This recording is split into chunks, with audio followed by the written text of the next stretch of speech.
तो Elon Musk का Starlink आखिरकार भारत में आ गया है और भाई जैसी इसकी कीमत सामने आई, इंटरनेट पर तो बस एक नई बहस ही छिड़ गई। बड़े सवाल ये हैं कि आखिर ये कितना महंगा है, और शायद उससे भी बड़ा सवाल ये असल में है किसके लिए।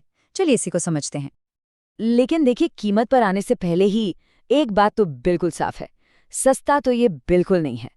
असल में स्टारलिंक्स की कीमत देखकर तो ऐसा लगता है कि ये भारत के इंटरनेट बाजार से पहले कई लोगों के महीने के बजट को हिला कर रख देगा।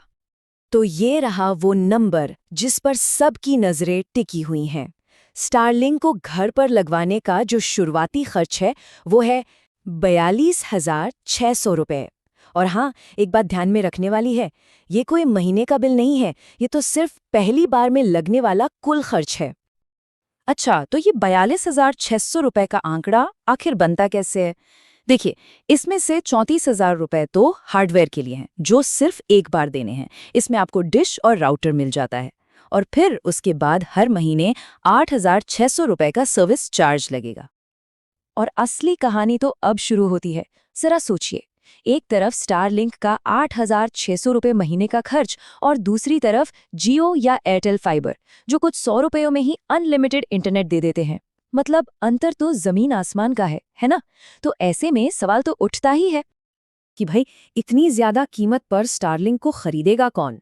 क्या ये उन शहरी लोगों के लिए है जिनके पास पहले से ही दर्जनों सस्ते और तेज इंटरनेट के ऑप्शन मौजूद हैं? और इसका जवाब बहुत सीधा और साफ है, नहीं, बिल्कुल नहीं। स्टारलिंक की जो टारगेट ऑडियंस है वो शहरों में रहने वाले लोग हैं ही नहीं। इसका असली मकसद कुछ और ही है। तो फिर इसका असली ग्राहक है कौन? देखिए, स्टारलिंक उन लोगों के लिए एक असली गेम चेंजर है जिनके लिए तेज इंटरनेट आज भी एक सपने जैसा है। मतलब भारत के वो दूरदराज के इलाके जहां फाइबर के तार पहुंच ही नहीं सकते। जरा उन पहाड़ी गांवों के बारे में सोचिए, या फिर घने जंगलों और रेगिस्तान के बीच बसे इलाकों के बारे में। ये वो जगहें हैं जहां मोबाइल का नेटवर्क तक ठीक से नहीं आता, फाइबर की तो बात ही छोड़ दीजिए। स्टारलिंक को इन्हीं जगहों के लिए बनाया गया है। तो इसीलिए स्टारलिंक को एक लग्जरी प्रोडक्ट की तरह नहीं, बल्कि एक बहुत जरूरी सेवा के रूप में देखना चाहिए। ये उन जगहों पर इंटरनेट की लाइफलाइन बन सकता है जहां कोई और पहुंच ही नहीं सकता। उन इलाकों के लिए ये वाकई में एक बहुत बड़ा गेम चेंजर है। अच्छा, तो सवाल ये है कि इस महंगी कीमत के बदले में मिलता क्या है? चलिए अब जरा ये देखते हैं कि वो कौन सी तकनीक और फीचर्स हैं जो इसे इसके टारगेट कस्टमर्स के लिए इतना खास बनाते हैं। स्पीड की बात करें तो स्टारलिंक 25 से लेकर 225 एमबीपीएस तक की स्पीड देने का वादा करता है।